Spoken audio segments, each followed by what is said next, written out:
નમસ્કાર દર્શક મિત્રો, વીઆર લાઈવ સ્પેશિયલ કાર્યક્રમમાં આપનું સ્વાગત છે। રાષ્ટ્રીય સ્તરના પ્રવક્તા અને રાષ્ટ્રીય સ્તરના નેતા કે જેમનું નામ દેશમાં ભાગ્યે જ કોઈ મીડિયા એવું હશે કે પ્રજાજન હશે કે જેનાથી પરિચિત નહીં હોય। સંબિત પાત્રાજી એક નામ ખુદ પરિચય છે અને તેમની સાથે એક અલગ જલગ વાતો કરીશું આજે गुजरात विधानसभा की चुनाव संदर्भ में। संबित जी, आपका स्वागत है गुजरात में और गुजरात के दर्शकों के सामने आपका स्वागत है। धन्यवाद पद्मकांत जी। संबित जी, ये बताइए कि गुजरात में आप आए हैं, लोगों को मिलते हैं, जुड़ते हैं, कौन से चुनावी मुद्दे सबसे ज़्यादा चल रहे हैं, लोगों के दिमाग में क्या क्या है? पहले तो पद्मकांत जी मैं आपको भी नमस्कार करूंगा, धन्यवाद करूंगा, आपने मुझे एक प्लेटफॉर्म दिया अपने चैनल में अपने विषय को रखने के लिए। और जहां तक आपका प्रश्न है कि गुजरात के लोगों से मिलता हूं, क्या मुद्दा है चुनाव का, दो बहुत महत्वपूर्ण मुद्दे हैं चुनाव का। 8 वर्षों से नरेंद्र भाई मोदी जी को देश के बड़ा प्रधान अर्थात प्रधानमंत्री के रूप में देखते हुए जिस व्यक्ति को गुजरात ने सीएम बनाया था और बाद में इसी गुजरात ने जिस व्यक्ति को बतौर पीएम दिल्ली भेजा था, उस व्यक्ति के परफॉर्मेंस ने किस प्रकार से न केवल गुजरात अपितु पूरे भारतवर्ष के नाम को दीप्यमान किया है विश्व में। इसके कारण एक स्वाभिमान की जागृति, प्रत्येक गुजराती के मन में एक स्वाभिमान की जागृति है। दूसरा विषय, गुजरात का चुनाव कांग्रेस एरा के बाद जो 27 साल भारतीय जनता पार्टी का कालखंड रहा, यह पूरा का पूरा कालखंड एक ही नरेशन के साथ चला है। मोदी जी को धन्यवाद दूंगा उसके लिए। और वो नरेशन है विकास, विकास और विकास। किस प्रकार से पहले चर्चा होती थी खाम की, कौन सा जाति कैसे मिलेगा तो उसका परिणाम क्या निकलेगा, एक केमिस्ट्री बनता था कि इस जाति को कढ़ाई में डालेंगे, इसको डालेंगे, दोनों का रिएक्शन होगा तो नतीजा ये होगा। एक बार भी भारतीय जनता पार्टी ने इस प्रकार का एक्सपेरिमेंट नहीं किया है। भारतीय जनता पार्टी ने एक्सपेरिमेंट किया है सड़क कैसे ज़्यादा बड़ा बनेगा, किस प्रकार से ज़्यादा लोगों को घर मिलेगा, 36 लाख महिलाओं को सिलेंडर कैसे मिलेगा, 4 करोड़ लोगों को 71 लाख परिवारों को राशन कैसे मुफ्त मिलेगा, सभी को टीका कैसे मुफ्त मिलेगा। यह जो विकास का एक्सपेरिमेंट भारतीय जनता पार्टी और मोदी जी ने किया है, वह आज पूरी की पूरी गुजरात देख रही है। नतीजा प्रचंड बहुमत भारतीय जनता पार्टी की रही है। सड़क कैसे चौड़ी की जाती है, कितना इंफ्रास्ट्रक्चर डेवलप किया जाता है, ये सब मोदी जी ने पूछा, मगर मोरबी का ब्रिज भूल गए। और जो दुर्घटना हुई, सुप्रीम कोर्ट ने सरकार के खिलाफ कुछ टिप्पणियां की, उसके बारे में क्या कहेंगे? देखिए पद्मकांत जी, राजनीति का अपना एक दायरा होता है और जो ह्यूमन त्रासदी होती है, मनुष्य की त्रासदी होती है, उसको कभी भी राजनीति के दायरे में लाकर मैं उस पर राजनीतिक मंथन करूँ उचित नहीं है। गलतियाँ हुई होंगी, सुप्रीम कोर्ट ने कान मरोड़ के अगर पूछा है तो जवाब दिया है सरकार ने, और सरकार ने स्पष्ट रूप से कहा है जिसकी गलती हुई है बख्शा नहीं जाए। मैं 100% गुजरात सरकार के इस बयान पर विश्वास करता हूँ। मैं कोई राजनीति नहीं करना चाहता क्योंकि ये एक त्रासदी है, लोगों की जानें गई हैं, इस पर कभी भी राजनीति करना उचित नहीं होगा और सरकार ने जो कहा है सरकार करेगी। संबित जी, काम बोलता है, कांग्रेस का ये स्लोगन है।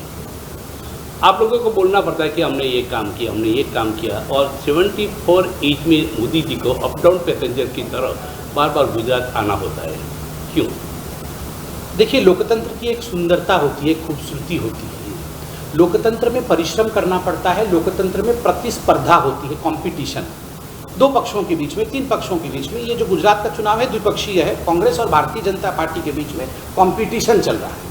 और लोकतंत्र में जब कंपटीशन होता है तो जो परिश्रम करता है, जो मेहनत करता है, जीत उसी की होती है। परिश्रम करने वाला कभी डिमेरिट नहीं होता है, ज़्यादा परिश्रम करना मेरिट होता है। आज कांग्रेस पार्टी परिश्रम नहीं कर पा रही है, ये उसकी डिमेरिट है। मोदी जी 24 घंटे परिश्रम कर रहे हैं, ये मोदी जी का मेरिट है। मैं तो बार बार कहता हूँ, पीएम का मतलब प्राइम मिनिस्टर नहीं होता। पीएम का मतलब नरेंद्र दामोदर दास मोदी जी ने सिद्ध किया, उसका मतलब होता है पी से पसीना और एम से मेहनत। पसीना और मेहनत के माध्यम से निरंतर भारतीय राजनीति में उन्होंने परफॉर्म करके दिखाया है। इसलिए ये डिमेरिट नहीं है कि वो मेहनत कर रहे हैं, मेहनत हमेशा है। भगवान कृष्ण ने कहा है परिश्रम करो, कर्म करो। कर्म करना कभी भी डिमेरिट नहीं है, वो मेरिट है। इतना अच्छा माहौल था, कोरोना के वक्त भी काम अच्छा किया है मोदी सरकार ने, गुजरात सरकार ने भी किया था, ऐसा आप बोल रहे हैं अभी, तो रूपाणी सरकार को एक ही रात में क्यों बदला गया? देखिए, मैं एक बहुत छोटा सा, बहुत अदना सा कार्यकर्ता हूँ। ये पार्टी के बहुत सारे विषयों पर मेरा कोई अख्तियार नहीं। पार्लियामेंट्री बोर्ड होती है, बहुत निर्णय लिए जाते हैं और बहुत सोच समझकर निर्णय लिए जाते हैं। वो निर्णय क्यों लिए गए हैं उस विषय में हमारी कोई भागीदारी नहीं होती है। वो पार्लियामेंट्री बोर्ड, हम तो बहुत छोटे, बहुत छोटे जानकारी होगी। नहीं, हमने कहा ना, बहुत छोटे कार्यकर्ता हैं हम लोग, बूथ स्तर के कार्यकर्ता हैं, छोटे कार्यकर्ता हैं। हम लोगों को जो पार्टी निर्देश करती है परिवार की तरह काम करते हैं। इसलिए जो भी गुजरात की जनता के लिए भला होगा यह पार्टी चिंता करके करती है और हम सब पार्टी के साथ खड़े हैं। सरकार जो भी काम करती है वो अभिव्यक्ति का विषय है या अनुभूति का? आपकी नज़र में कौन सा है? दोनों है। सरकार जो भी काम करती है वो अभिव्यक्ति का भी विषय है और अनुभूति का भी विषय है। पहले तो जो काम करती है उसको खुल करके अभिव्यक्त करना चाहिए, और अभिव्यक्त तभी होता है जब वो अनुभव करता है। अगर अनुभव ही नहीं करता है तो अनुभव अभिव्यक्त कैसे करेगा? संदीप जी, ये बताइए कि महंगाई भी है, हम इनकार नहीं कर सकते, बेरोजगारी भी है, और हमने जो कोरोना का काल जो पसार, हम कोरोना काल में से पसार हुए, पूरे विश्व में ये परिस्थितियाँ है। मगर बेरोजगारी और महंगाई वो मुद्दे अगर इलेक्शन में आपके सामने आते हैं या नहीं? देखिए, इलेक्शन में सारे मुद्दे आते हैं। ये 5 वर्ष के बाद ये हिंदुस्तान की लोकतंत्र की सुंदरता है कि कोई भी मुद्दा जो जनजीवन से जुड़ा हो, जो व्यक्ति के जीवन से जुड़ा हो, वो सारे मुद्दों को लेकर जद्दोजहद हर पॉलिटिकल पार्टी को करना पड़ता है और अपना रिपोर्ट कार्ड देना पड़ता है। भारतीय जनता पार्टी ने एक नई परिपाटी आरंभ किया है कि 5 वर्ष के बाद हम अपने रिपोर्ट कार्ड के साथ, कि हमने विगत 5 वर्ष में क्या किया है, इसके आंकड़े क्या है, ये रिपोर्ट कार्ड लेकर हम आते हैं। दूसरा विषय है, देखिए, जहाँ तक आपने कुछ मुद्दों के विषय में बात की, ये जो कोरोना कालखंड रहा है ये विश्व के लिए बहुत ही त्रासदी का कालखंड रहा है, बहुत दुख का कालखंड रहा है। पेंडेमिक के बाद जिस प्रकार की परिस्थितियां विश्व में बनी, आप देखिए, IMF, इंटरनेशनल मॉनेटरी फंड और वर्ल्ड बैंक दोनों ने बड़े स्पष्ट रूप से कहा कि पूरा विश्व रेसेशन की तरफ जा रहा है, उसकी गति कम हो रही है, अर्थनीति बंद हो रही है, किंतु India is a bright star. Bharatvarsh एक सितारे की तरह अभी भी चमक रहा है और भारतवर्ष रेसेशन से इफेक्टेड नहीं होगा। कभी भी भारतवर्ष रेसेशन द्वारा स्पर्श नहीं किया जाएगा। क्यों? ऐसा क्यों कहा? क्योंकि जिस प्रकार से आत्मनिर्भर भारत का 20,000 करोड़ का पैकेज, गति शक्ति का 1 लाख करोड़ का पैकेज, ये लोगों को स्वावलंबन बनाने के लिए मोदी जी के जिस प्रकार से दूरदर्शिता के साथ काम किया उन्होंने, ये कालखंड भी हम आज उससे आगे बढ़ पा रहे हैं। ये बहुत बड़ी प्रसिद्धि है पूरे हिंदुस्तान का, विश्व की। संदीप जी, G27 देशों के सामने मोदी जी ने अपना एक विचार रखा कि पूरा विश्व फूड क्राइसिस की ओर आगे बढ़ रहा है, भारत भी उसमें शामिल हो सकता है, फूड क्राइसिस भारत के सामने भी आ सकती है। फिर भी हम कहते हैं कि हर तरफ गुलाबी चित्र है, हर तरफ अच्छा है, कैसे वो बोल सकते हैं? देखिए, ये एक अच्छे लीडर की खूबसूरती होती है कि उसमें परिपक्वता और दूरदर्शिता। आज से 25 वर्ष के बाद ग्लोबल चैलेंजेस, वैश्विक चुनौतियां क्या क्या होंगी, उसको लेकर अभी से चिंता करना और उसका समाधान अभी से ढूंढने का प्रयास करना। मिलेट का वर्ष चल रहा है, इस वर्ष मिलेट, हम सब मिलेट खाएं। मोदी जी ने बार बार छोटी चीज़, आप बताइए, इससे पहले कौन सा प्रधानमंत्री मिलेट खाओ, दाल खाओ, ये सब बताता था? मगर ये प्रधानमंत्री 5 बार मन की बात में मिलेट मिलेट, क्योंकि मिलेट के उत्पादन से एक बहुआयामी ये जो फूड क्राइसिस है उसको हम सॉल्व करने की दिशा में बढ़ सकते हैं, अपने स्वास्थ्य का भी ध्यान रख सकते हैं, भविष्य के लिए चिंता करते हुए। क्लाइमेट चेंज, आप क्लाइमेट चेंज में देखिए किस प्रकार से बड़े देश हम छोटे देशों को फुटबॉल की तरह इस्तेमाल करते थे कि अच्छा तुम अपना गोल बदल लो, हमारा गोल तो फिक्स्ड रहेगा। ये मोदी जी का नेतृत्व है, दूरदर्शिता है कि आज मोदी जी ने बाध्य किया बड़े देशों को कि आप अपना गोल बदलिए, क्योंकि हम सही दिशा में चल रहे हैं और हम मार्गदर्शन देंगे क्लाइमेट चेंज को लेकर। ये दूरदर्शिता है, ये चीज़ें राजनीति की परिधि से बाहर होती हैं, ये वैश्विक विषय है। संदीप जी, बार बार मोदी जी ये भी कहते हैं जब कोई रोजगारी के लिए आता है, अब पकौड़ा बनाओ, पकौड़ा बेचो और खाना खाओ, खाना खिलाओ, रोजगारी आप अपने आप आत्मनिर्भर बनो। देखिए, आत्मनिर्भर बनना बुरी बात नहीं, मगर कई नेता के पुत्र वो अच्छे पद पे पहुंच जाते हैं बिना क्वालिफिकेशन के। तकलीफ वहाँ होती है जनता को, ये सवाल जनता में उठता है। देखिए, मुद्रा योजना के माध्यम से, स्किल इंडिया के माध्यम से स्वावलंबन को एक नया आयाम, एक नई परिभाषा में गढ़ित किया है नरेंद्र मोदी जी। इसमें कोई दो मत नहीं। स्किल इंडिया हो गया, आपका स्टैंड अप इंडिया हो गया, स्टार्टअप इंडिया हो गया। आज आप देखिए भारतवर्ष स्टार्टअप का हब बना हुआ है स्टार्टअप का। ये अपने आप में कितनी बड़ी बात है। ये इसलिए हुआ क्योंकि स्वावलंबन के विषय को मोदी जी ने आगे बढ़ाया। आपने कहा कि पकोड़ा क्यों, एक दो बार कहा उन्होंने, क्यों नहीं। मैं तो गुजरात में हूँ, यहाँ का भजिया, यहाँ का पकोड़ा। अब देखिए, मैं बड़ौदा से आने वाले हो आप, मोदी जी ने तो बेचने के लिए बोला था। नहीं, देखिए यहाँ पे जो मोटेल्स, मैं अमेरिका भी जाता हूँ तो हर मोटेल का मालिक कौन होता है? हर मोटेल का मालिक एक स्वावलंबी गुजराती होता है, स्वाभिमान के साथ गुजराती। अमेरिका में भी आज अपना अधिकार जमाए हुए हैं। तो गुजरात में आज मैं बड़ौदा से आया, रास्ते में क्या बड़े बड़े आलीशान मोटेल्स बने हुए हैं, होटल्स बने हुए हैं। तो इसमें पकोड़ा और ये जो खाने की बात के विषय में मोदी जी ने कहा, इसमें क्या बुराई है? अगर बिजनेस को अच्छे से किया जाए, और गुजरात तो बिजनेस में माहिर है, तो अच्छी बात है। संदीप जी, आप लोग सपना बेचने वाले हैं, ऐसा कहा जाता है। कांग्रेस वाले हर वक्त ये आलोचना करते कि आप सपने बेचते हैं। मोदी जी ने कभी कहा था कि हवाई चप्पल पहनने वाला एक कॉमन मैन हवाई सफ़र करे, वो मैं सपना देखना चाहता हूँ, वो देख रहा हूँ। कभी नहीं किया। महंगाई बढ़ती गई, टू व्हीलर पे भी चलना उनके लिए मुश्किल हो गया, इतना पेट्रोल और डीजल का दाम बढ़ गया। ये भी बोला था कि साबरमती नदी में सी प्लेन आएगा, सी प्लेन लेके मोदी जी आए, बाद में सी प्लेन कभी नहीं देखा किसी ने। तो ये सपना आप बेच रहे हो, ये लोग कह रहे हैं। देखिए, सपना बेचना क्या होता है, मैं कांग्रेस को कहना चाहता हूं। जीएसटी नहीं है। सपना बेचना क्या होता है, मैं कांग्रेस पार्टी को कहता हूँ कि टैक्स लगा करके सपना बेचती थी। दादी माँ भी कहती थी गरीबी हटेगा, नेहरू जी भी कहते थे गरीबी हटा देंगे, गरीबी हटेगा। राजीव जी भी कहते थे गरीबी हटेगा, सोनिया जी भी कहती थी गरीबी हटेगा, राहुल जी भी कहते गरीबी, सब गरीबी हटेगा, हटा ही नहीं, कोई गरीबी नहीं आता। अब बताइए, ये सपना बेचना होता है? और हवाई चप्पल पहनने वाला हवाई सफ़र कर सकेगा, यह संभव हुआ है? उड़ान योजना के अंतर्गत 2000-2500 के टिकट को लेकर मैंने देखा है, मैंने खुद देखा है हवाई चप्पल पहनने वालों को। और मैं भी बहुत साधारण परिवार से आता हूँ, बहुत बाद में हवाई सफ़र हम लोगों ने किया है। कोई पहले हम लोग ट्रेन में जाते थे, कई बार हम लोग जनरल कंपार्टमेंट में जाते थे। ये सबको जो हवाई सफ़र करने का मौका दिया है, ये आज संभव हुआ है। ये आप साधारण व्यक्ति से भी पूछिए, आज तो एयरपोर्ट में रेलवे स्टेशन जैसी भीड़ होती है, ये संभव हुआ है। श्रद्धा और आफ्ताब की जो इंसिडेंट बना, श्रद्धा का मर्डर हुआ, 35 टुकड़े किए गए।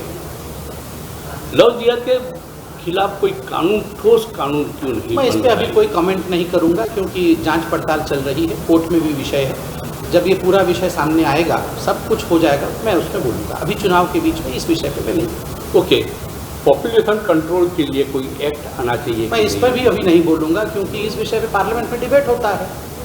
अभी ये पार्लियामेंट में डिबेट भी नहीं चल रहा है, जिस पे जब इस विषय पे डिबेट होगा जरूर इस विषय पे बताएंगे। ओके, कॉमन सिविल कोड के बारे में तो आप बोलेंगे, आपको अमित भाई ने भी बोला है, अमित भाई ने भी बोला है कल। फिर भी आप कॉमन सिविल जरूर कोड बोलेंगे। हमारे मैनिफेस्टो में कॉमन सिविल कोड है। कॉमन सिविल कोड लागू करना है, मगर बृहत कॉन्सेंसस के बाद, सभी स्टेक होल्डर्स के साथ बातचीत करने के पश्चात, सभी के राय जाने के पश्चात, नारी सशक्तिकरण के लिए कॉमन सिविल कोड को आगे बढ़ाना है। आप बताइए, नरेंद्र मोदी जी ने तो ट्रिपल तलाक को भी बैन किया, ये कितनी बड़ी बात है। ये तो नारी सशक्तिकरण का एक बहुत बड़ा आयुध बना, एक बहुत बड़ा हथियार बना, जिससे नारी सशक्तिकरण हो सके। तो अगर ऑर्डिनेंस भी लाए थे, हाँ, नारी सशक्तिकरण के लिए हमने किया, ये हमारे मैनिफेस्टो का विषय है। तो ऑर्डिनेंस लव जिहाद के बारे में भी आ सकता है। नहीं, मैंने कहा वो लव जिहाद ये सब अभी मैं इस पर बोलूँगा नहीं, क्योंकि अभी अलग विषय पे मैं चर्चा करने आया, वो अलग विषय। ओके, तो आगे मैं जो बात मैं आपसे सवाल करना चाहता हूँ कि राहुल गांधी की पद यात्रा चल रही है, पद के लिए पद यात्रा चल रही है, नरेंद्र मोदी ने आलोचना की है। मेघा पाटकर जाकर मिलती है, तो गुजरात का रिएक्शन तो आएगा, मगर बीजेपी का रिएक्शन असली क्या है? नहीं, मोदी जी ने तो रिएक्शन दिया है। Medha Patkar, with all due respect, Medha Patkar ji किस चीज़ की प्रतीक है? मेधा पाटकर जी प्रतीक है कि सरदार सरोवर डैम के हाइट को किस तरह से बढ़ने से रोका जाए, किस प्रकार से सौराष्ट्र को जो पानी पहुंचाने का काम नरेंद्र भाई मोदी जी ने किया, वर्षों तक उसको अवरुद्ध किया जाए। खुद नरेंद्र भाई मोदी जी को नीचे उतर करके जमीन पर धरना प्रदर्शन करना पड़ा ताकि लोगों को फायदा मिले पानी का, लोगों के जीवन में जल पहुंचे और लोग अपने प्यास को बुझा सके। आज देखिए परिवर्तन, कितना बड़ा परिवर्तन हुआ है। घर घर में नल पहुंच गया है, 97% घरों में और 100% गाँव में आज घर घर नल पहुँच चुका है। तो ये सब कुछ संभव हुआ विकास के कारण, सरोवर डैम का, सरदार सरोवर डैम के हाइट के कारण, जिसको अवरुद्ध मेधा पाटकर कर रही थी। तो स्वाभाविक है गुजरात इस पर रिएक्ट करेगा जब राहुल गांधी जो मुख्य प्रतिनिधि हैं विपक्षी पार्टी के, वो उनके साथ घूमेंगे तो गुजरात सवाल पूछे। जी, मोदी जी ने अभी बोला है कि 5 साल के लिए ये इलेक्शन नहीं है, अगले 25 साल के लिए ये एक मार्ग तैयार करेगा, एक रास्ता बनाएगा। ऐसा क्या है गुजरात में कि ये 5 साल का इलेक्शन ये पूरे देश का भविष्य बनाएगा ये इलेक्शन, ऐसा क्यों बोला? केवल मोदी जी ने केवल गुजरात के लिए नहीं कहा। मोदी जी ने, आप याद करिए, ये आज़ादी का अमृत महोत्सव चल रहा है और मोदी जी ने एक दूरदर्शिता रखी है, एक ध्येय साधा है कि आगामी 25 वर्षों तक अमृत काल रहे। जी, भारतवर्ष कैसे आगे बढ़ेगा, भारतवर्ष किस प्रकार से परफॉर्म करके वैश्विक स्तर पे अपने आप को स्थापित करेगा, इसके लिए एक 25 वर्ष का रोड मैप मोदी जी ने तय किया है, जिसको अमृतकाल कहा है। तो स्वाभाविक रूप से मोदी जी ये देश के लिए चिंता कर रहे हैं कि आज भारतवर्ष में वो क्षमता है, वो पोटेंशियल है कि वो विश्व को भी दिशा दिखा सके। तो क्यों ना हम आगे बढ़े, उसके लिए हमें अच्छे से सत्ता में रहना और क्षमता में रहते हुए हम विचारशील होते हुए विकास को आगे बढ़ाए, ये काम करना, ये हमारा कर्तव्य है। इसकी सत्ता में आना आवश्यक है। आप कहते हैं कि मोदी जी कॉमन मैन की चिंता करते हैं और कांग्रेस कहती है कि 4 लोगों की चिंता करते हैं जो इंडस्ट्रियलिस्ट है, कॉरपोरेट जगत के लोग हैं, अदानी, अंबानी, सब कोई और भी नाम दिए हैं। एयरपोर्ट, अहमदाबाद एयरपोर्ट जो सरदार पटेल एयरपोर्ट था वो भी अदानी एयरपोर्ट बन गया, अदानी को बेच डाला। सब बेच रहे, जो कांग्रेस ने बनाया था वो सब मोदी सरकार बेच रही है, कह रही है। ये कांग्रेस क्या कहेगी आप बताइए। ना उनके पास नेता है, ना उनके पास नीति है, ना उनके पास नीयत है। राहुल गांधी की अध्यक्षता में 50 से अधिक चुनाव कांग्रेस पार्टी हार गई। आज देश में कोई अस्तित्व नहीं है। क्यों नहीं है? क्योंकि जनता जनार्दन उन्हें आशीर्वाद नहीं दे रही है। क्यों नहीं दे रही है? क्योंकि उनका परफॉर्मेंस नहीं रहा। क्यों परफॉर्मेंस नहीं रहा? क्योंकि केवल 4 लोगों का अपने परिवार में किस प्रकार से गांधी परिवार पद में रहे उसकी चिंता करते रहे, इसलिए आज देश उनके लिए चिंता नहीं करती है। अगर वो देश की चिंता करते तो देश उनकी चिंता करती। नरेंद्र मोदी जी देश की चिंता करते हैं, इसलिए देश नरेंद्र मोदी जी को आशीर्वाद। अगर सरकार की संपत्ति आप बेच रही है, सरकार ऐसा बोल रही है, सरकार आरबीआई से भी आप फंड ले रहे हैं, कभी किसी सरकार ने लिया नहीं था। अगर सरकार कितनी भी संपत्ति बेच देती ना देश का, तो जनता जनार्दन हमें छोड़ती नहीं। विकास को बेचना नहीं कहते हैं, इसलिए ये कांग्रेस पार्टी, इनका तो एक रिकॉर्ड है। ये राहुल गांधी के पास एक टेप रिकॉर्डर है, उसी में वो 4 बोलते ही रहते हैं, वो 4-5 चीज़ तो बोलते ही रहते हैं। मैं एक बात पूछ रहा हूँ, आप, मैं गुजरात में बैठा, आप खुद ही गुजराती, हमेशा उद्योग को गाली देना, उद्योगपति खराब, उद्योगपति चोर, उद्योगपति लुटेरा। अरे उद्योग तो मुख्य काम है, मुख्य आयुध है गुजरात का। ये राहुल गांधी 24 घंटा गुजरातियों को गाली क्यों देते रहते हैं? बिना उद्योग के क्या भारतवर्ष आगे बढ़ेगा? क्या उद्योगपति खराब होते हैं? क्या उद्योग अच्छी बात नहीं है? क्या इंडस्ट्री, एंटरप्राइजिंग होना ये अच्छी बातें नहीं है? मैं तो राहुल गांधी जी से सवाल पूछूंगा, आप तो कुछ भी नहीं करते हैं, ना उद्योग है ना धंधो है, इतना पैसा कहाँ से है आपके पास? कुछ भी करते नहीं, आता कहाँ से पैसा? बाकी गुजराती मेहनत करता है, पैसा कमाता है, इसलिए गाली मत देना बंद करे राहुल गांधी। देश आगे नहीं बढ़ सकता, ये बात मैं आपकी बात से सहमत हूँ, मगर बिना कृषि के हम आगे नहीं बढ़ सकते। किसानों की आमदनी दोगुनी हो जाएगी 2022 में, ऐसा मोदी जी ने बोला था, नहीं हुई तो किसान लोग तो सवाल करेंगे।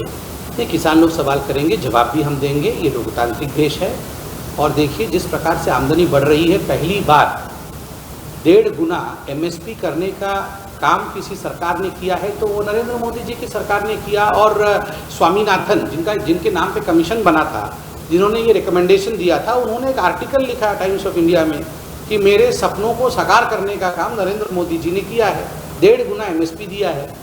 और केवल उतना ही नहीं, मत्स्य पालन से लेके, मत्स्य पालन तो बहुत महत्वपूर्ण काम है यहाँ पे, मत्स्यजीवी यहाँ बहुत हैं गुजरात में, इतना बड़ा कोस्ट लाइन है।